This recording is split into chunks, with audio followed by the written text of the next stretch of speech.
যে বিল্ডিং এ আগুন লেগে গেছে। আমাদেরকে উপর থেকে জানানো, নিচে থেকে জানানো হয় না।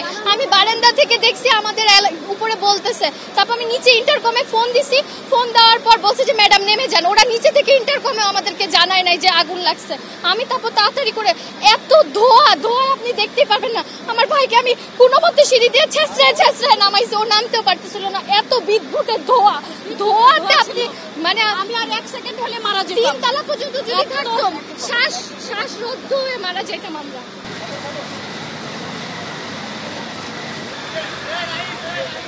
আমরা প্রথম সংবাদ 10:25 রেকর্ড করা হয় আমাদের কন্ট্রোল রুমে, যে রোড নাম্বার 5 এবং হাউস নাম্বার 18, একটা 13 তলা বিল্ডিংয়ের 9 তলা এবং 10 তলায় আগুন। সংবাদ প্রাপ্তির সাথে সাথে আমরা প্রথম স্টেশন মোহাম্মদপুর মুভ করে এবং ফোন বেশি আসার কারণে আমার পাশাপাশি পলাশী এবং হেডকোয়ার্টার থেকে মোট 6টা ইউনিট এখানে আসার সাথে আপনি দেখতে পাচ্ছেন যে মহিন স্যার আছে এখানে, স্যার সহ আমরা সবাই মিলে এখানে আগুনটা নির্বাপন করেছি এবং 9 তলা 10 তলায় 3 জন ভিকটিম ছিল, তাদেরকে জীবিত উদ্ধার করেছি আমরা। এখন আগুন আমাদের পুরো নিয়ন্ত্রণে, শুধু ড্যাম্পিংয়ের কাজ করছে। এখন এই বিল্ডিংয়ে আর কোনো সমস্যা নেই। আমরা আসলে এই কারণটা এই মুহূর্তে আসলে বলা মুশকিল, আমরা এখন আগুন নিবারণের কাজে ব্যস্ত ছিলাম। তবে এই বাসায় দেখবেন প্রচুর পরিমাণে ডেকোরেশন, যেটা আমরা ইন্টেরিয়র ডেকোরেশন করি, এই ডেকোরেশনের কারণে আগুনটা আসলে বড় হয়ে গেছে। এদের আমি হাইড্রেন দেখেছি, কিন্তু হাইড্রেনে পানি ছিল না, কাজ করে নেই। এদের সিস্টেম আছে বা সিস্টেমটা ইনঅ্যাক্টিভ, যেটা কাজ করে নেই। কাজ করলে হয়তো এরা অনেক আগে আগুন নিভাইতে পারতো। এরা আগুন লাগে তখন হঠাৎ করে আমি চা খাইতেছিলাম আর কি, তো আমার ছেলে এসে বললো ধোয়া, এই জন্য তা আমি আমার ফ্যামিলি সব পাঠিয়ে দিলাম। পাঠানোর পরে আমি জাস্ট পর্যবেক্ষণ করতেছি যে কি অবস্থা, কোন দিকে মোড় দিচ্ছে আগুন। এটাও করতে করতে দেখলাম যে প্রচুর ছড়াই গেছে। আমি বেরোনোর চেষ্টা করলাম, কিন্তু বেরোতে পারতেছি না। দরজা বেরোতে গেলে দেখি ধোয়ার প্রচণ্ড ধোয়া। এই জন্য আমি জানলা সব লাগাই দিয়ে আমি ভিতরে সেভ করলাম আর পানির ব্যবস্থা করলাম, যে পানি দিয়ে কখন ঠিক করা যায়। এই সময় আগুন অনেক প্রচণ্ড বেগে জ্বলতেছে। এখন আমি 2-3 বার বেরোনোর চেষ্টা করলাম, কিন্তু বেরোতে পারতেছি না।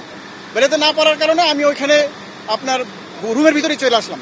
তারপর সামনের দিকে আসলাম, আগুন আরও ভয়াবহ। আমি আবার গেলাম যে মেন দরজার কাছে গেলাম, যে আগুন বেরোনো যায় কিনা, তা বেরোতে পারতেছি না, খুব খারাপ। যখন ফায়ার সার্ভিস কিছুটা পানি দিল, যখন ঠান্ডা হলো, তখন আমাদের কেয়ারটেকারটা ছাদে আসলো।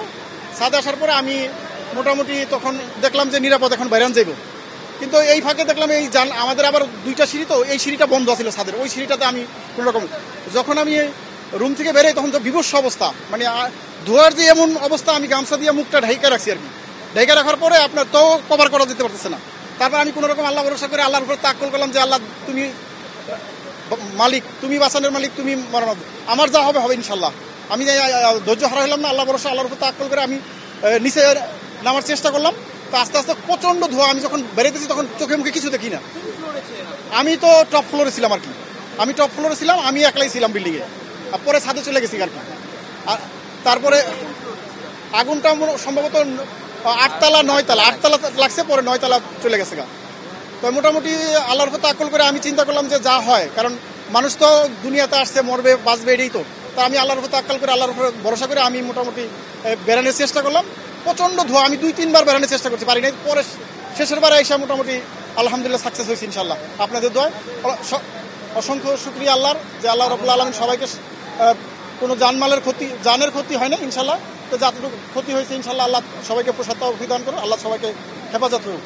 আমরা প্রথমত আমরা নিচে চেয়ারে বসে আমরা মোবাইল চালাচ্ছি, তখন কিছু শব্দ পাইলাম, অনেক আওয়াজ পাইলাম, ঠাসটা শব্দ হইলো। পরে দেখলাম কি শব্দ কিসের শব্দ, কিছুক্ষণ পরে দেখলাম আগুন ধাউ ধাউ করে জ্বলে উঠছে। তখন আমরা দিশে বিষে না পাইয়ে মনে করেন যে আমরা আমাদের গাড়িটা আগে সেভ করিয়া, এর মধ্যে মনে করেন ফায়ার সার্ভিস আছে, ফায়ার সার্ভিসের গাড়ি নিয়ে আমরা উপরে আগুন নিভাতে গেছি।